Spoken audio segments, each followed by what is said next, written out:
big birth certificate news, the huge developments on that front with Barack Hussein Obama, real name Barry Soetoro. Mega newsreader in California, you're on the air. Thank you for holding.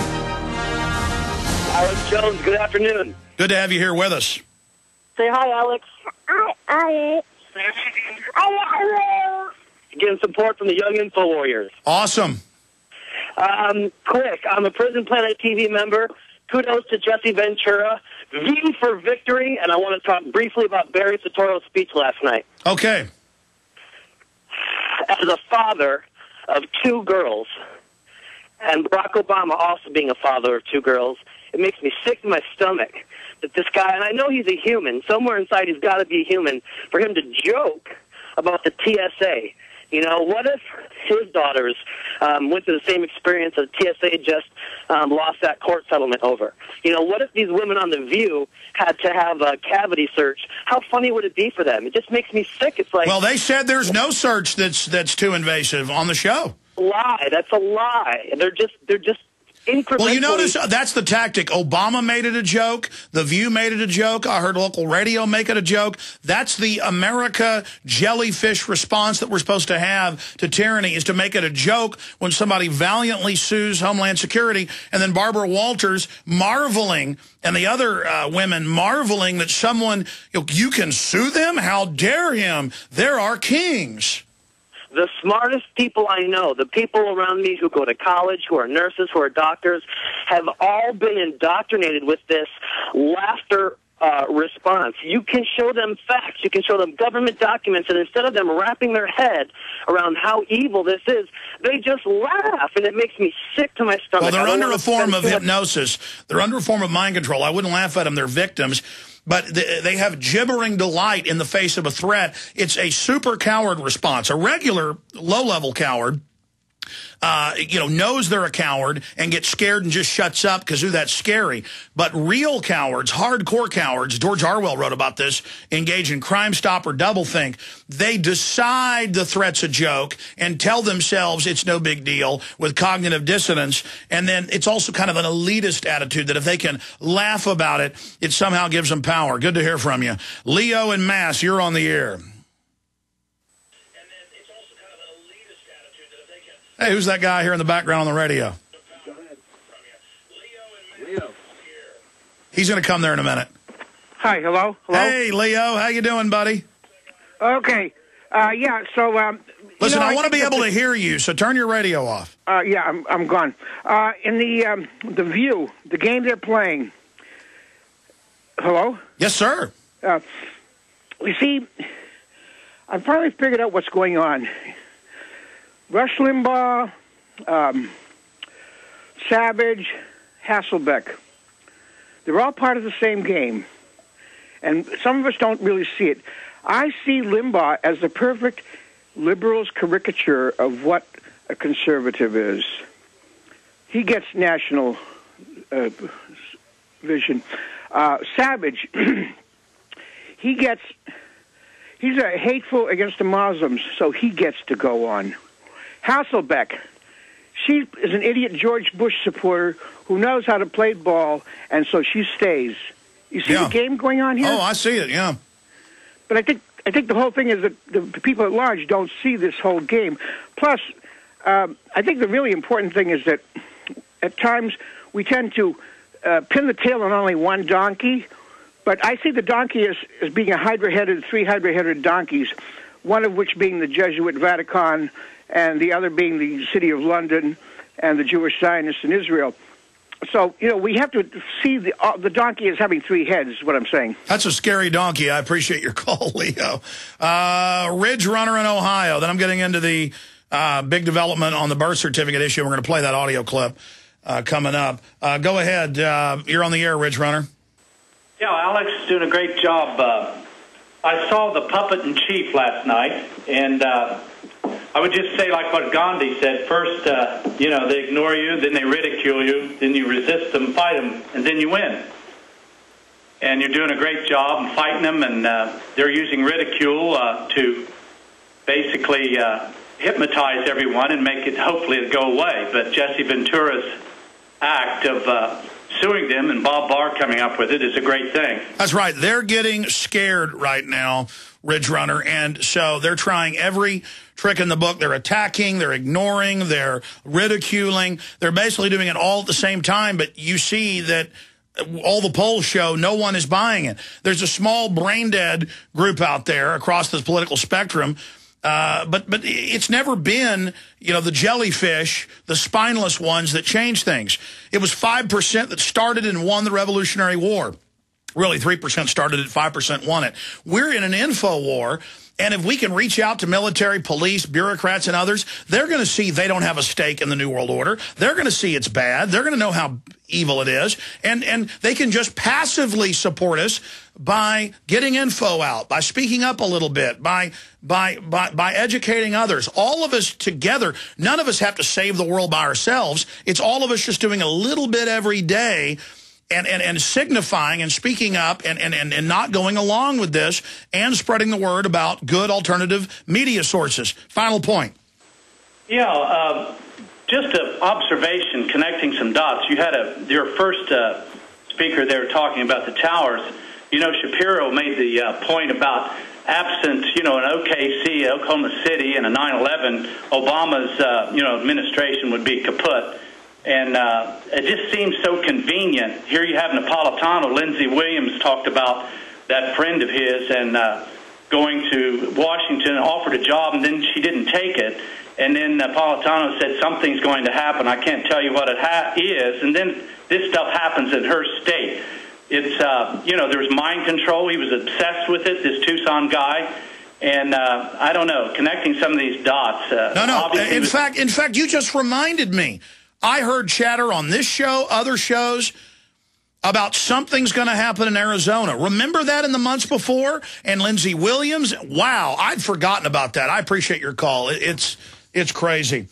Okay, here's really the biggest development yet that I've seen in the whole soap opera that is Barry Soetoro, a.k.a. Barack Obama's birth certificate. And just recapping, we know that he gave up his U.S. citizenship to become an Indonesian citizen, and his name's Barry Soetoro. That's not debated.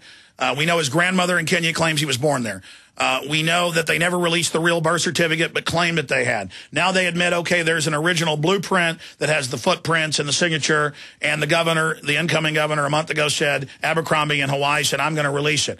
Then about 8 days ago, last Tuesday, the Honolulu Advertiser had an interview with him and just a footnote about, hey, what about the birth certificate? And he said, well, I've been looking and I can't find it, and I know that's going to become a big campaign issue, and I'm worried about it.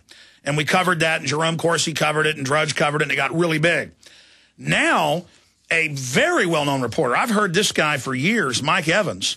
He does kind of straight, non-gossip, Hollywood and TV reporting. Mike Evans in Hawaii, friends for many years with the governor, who was a congressman. He's known him since he was, quote, a taxi cab driver. We're going to play that. You'll just hear it from him. But to say, yeah, I talked to the governor, my good friend, and he said they can find no records. They can find nothing. Not just the birth certificate, nothing. Obama has said it's 2 different hospitals. They don't know which one it is. This is really getting suspicious.